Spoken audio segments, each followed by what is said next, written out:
bishoboka bite yuko ibiganza biteruye imbunda nk'ingabo ikingiye u Rwanda ibitero by'abanzi barwo ari nabyo biterura Bibiliya nk'intwaro y'umukristo, maze ubutumwa bwiza bubumbiye mu mpapuro zayo paje ku yindi bukarenga umutima ukisanga ukora umurimo w'Imana ubinyujije mu nganzo yo kuririmba indirimbo zisingiza zikanahimbaza Uhoraho, nuko zigatera benshi kwisuzuma bakisubiraho bakakira agakiza.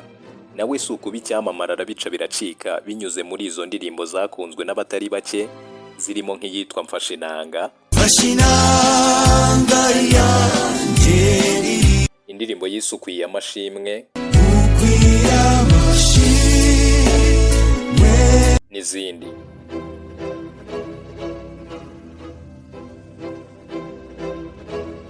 Uyu mugabo wicisha bugufi by'akataraboneka atitaye ku cyubahiro afite mu ngabo z'u Rwanda, igihugu yitangiye kikamuryohana nk'ubuki, ubu akaba ari we muvugizi wungirije w'ingabo zacyo, Liyetona Colonel Simon Kabera.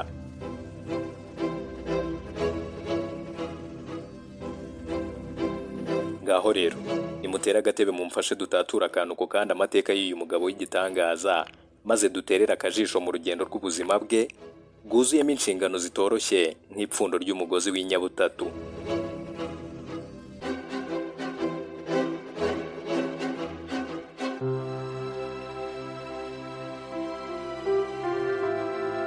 Nongeye kugusuhuza wowe ukunda B+ TV, by'umwihariko ikiganiro The Play aho tuganira ku buzima bw'ibyamamare mu gisata cy'imyidagaduro. Urukundo rwawe ni urw'agaciro gakomeye. Njye waguteguriye nkaba ngiye no kukugezaho iki kiganiro. Nitwa Roger Viz.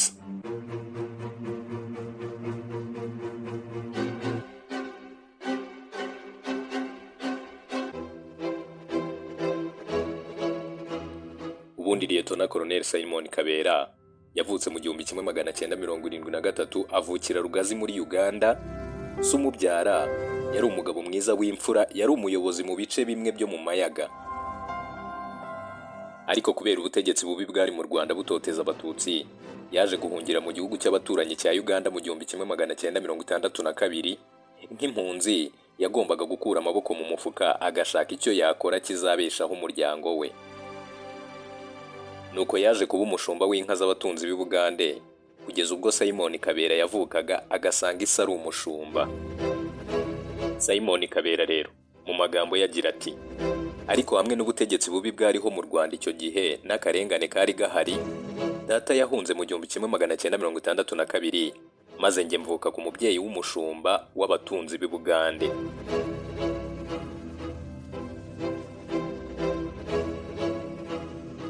Liyetona Colonel Simon Kabera ni umugabo wubatse ufite umugore n'abana, imfura ye ubu ifite imyaka 13. Uko baca umugani mu Kinyarwanda ngo ibyara uko ibyagiye, uyu mwana yavukanye impano y'igitangaza by'akataraboneka yo kuririmba nka se. Mbese Simon Kabera yaribyaye neza 100%.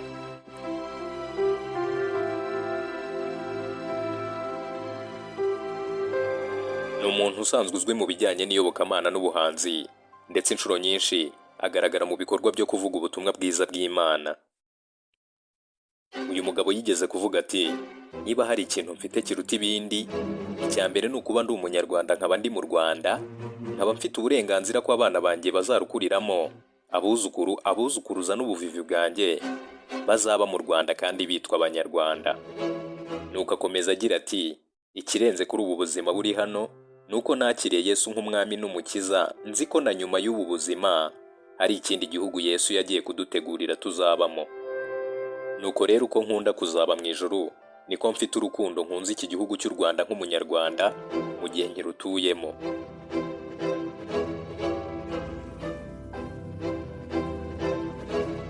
Afande Simon Kabera ni umwe mu bahanzi bakomeye kandi bubashywe, usanzwe aririmba indirimbo zihimbaza Imana mu itorero rya ADEPR mu njyana ikunzwe na benshi ya country, wigaruriye imitima y'abatari bake bitewe n'uburyo yicisha bugufi ugereranyije n'abandi bahanzi.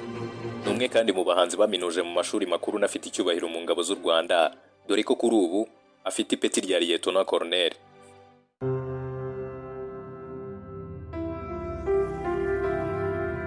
Yakoze indirimbo nyinshi zitandukanye harimo nk'iziri kuri alubumu yise Munsi Yawo, arizo nka Mfashe inanga, indirimbo yitwa Munsi Yawo yanitiriye iyi alubumu.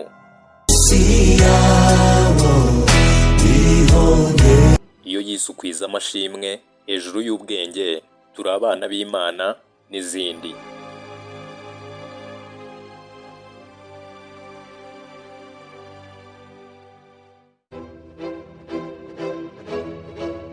Uyu mugabo amaze igihe kinini mu ngabo z'u Rwanda, aho yakoze mu nzego zitandukanye mu gisirikare cy'u Rwanda, harimo ko yabaye mu nama y'ubutegetsi y'ibitaro bya gisirikare guhera mu 2019.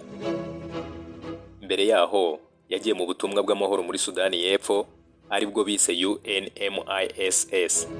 Muri UNMISS rero, Lieutenant Colonel Simon Kabera yari umuyobozi wungirije ushinzwe itangazamakuru.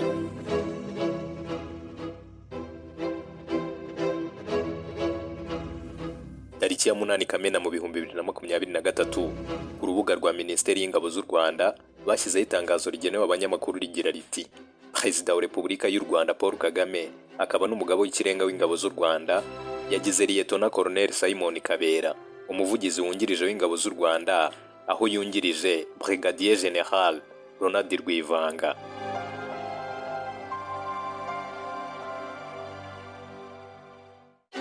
Mu 1991 ngo ntiyigeze abwira ababyeyi be ndetse n'abavandimwe yuko agiye ku rugamba, ahubwo yafashe urugendo we na mugenzi we witwaga Claude, ubu yitabye Imana.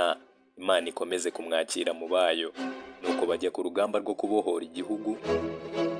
Lieutenant Colonel Simon Kabera yavuze ko ubwo yinjiraga mu gisirikare cya RPA, isi atarakiri umushumba, ahubwo yari asigaye afite inka ze, uburyo abana be babashaga kubona amata yo kunywa.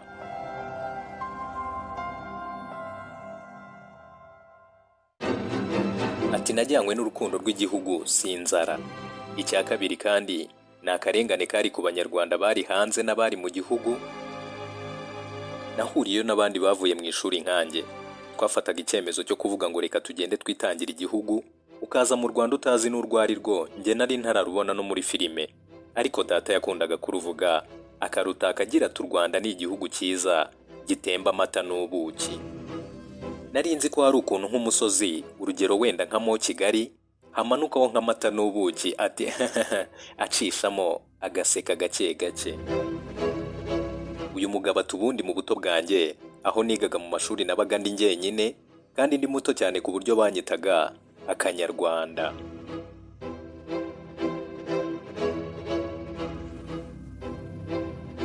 Muri icyo gihe cyose ngo yashakaga kwisanisha n'Abagande kuko yabonaga bo bubashywe, ngo bajyaga baserereza Abanyarwanda bavuga ko iyi imvura iguye ikabanyagira bapfa.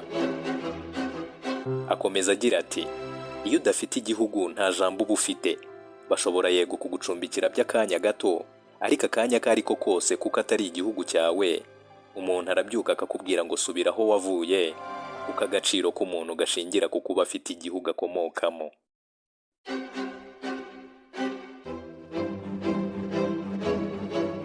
Kubera ubwo buzima abantu babagamo mu buhungiro rero, naravuze nti nubwo nta bunararibonye mfite, ariko ndagiye, kandi kugeza uyu munsi ndacyafite ishyaka n'urukundo cyane. Niyo mpamvu ngikora akazi ko kwitangira igihugu, kuko nta kindi wagisimbuza. Kuva yajya mu gisirikare, Lieutenant Colonel Simon Kabera ngo yigishijwe kugira ikinyabupfura no kugaragaza itandukaniro aho ari hose. Ikindi ngo yigishijwe akijya mu gisirikare harimo kwitanga kuva ku munota wa mbere kugera ku wa nyuma.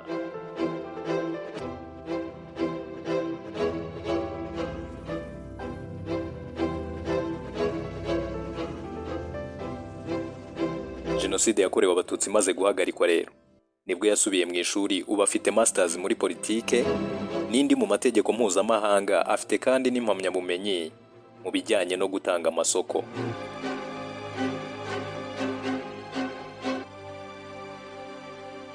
Uyu mugabo kandi afite imidari myinshi itandukanye, irimo nk'uwo kubohora igihugu, ndetse ni n'umwe mu midari mushimisha cyane by'akataraboneka.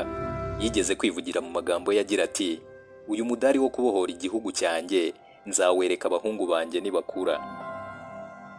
Ni n'umwe kandi mu basirikare mbarwa b'indashyikirwa bahawe umudari wo guhagarika Jenoside yakorewe Abatutsi.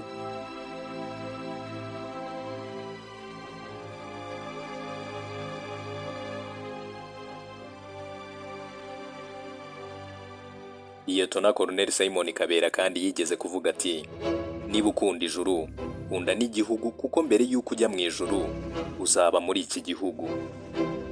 Akomeza agira ati ntimunyumve nabi ko nagereranyije ijuru n'iki gihugu, oya, ariko Pawulo yaravuze ngo musengere igihugu kugira ngo kigire amahoro kuko nikiyagira namwe muzayagira.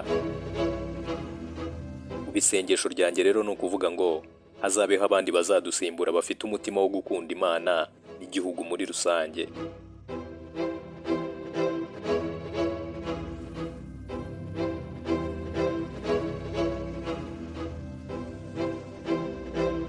Gufata umwanya ugakurikirana ibiganiro byacu ni iby'agaciro gakomeye, turagushimiye.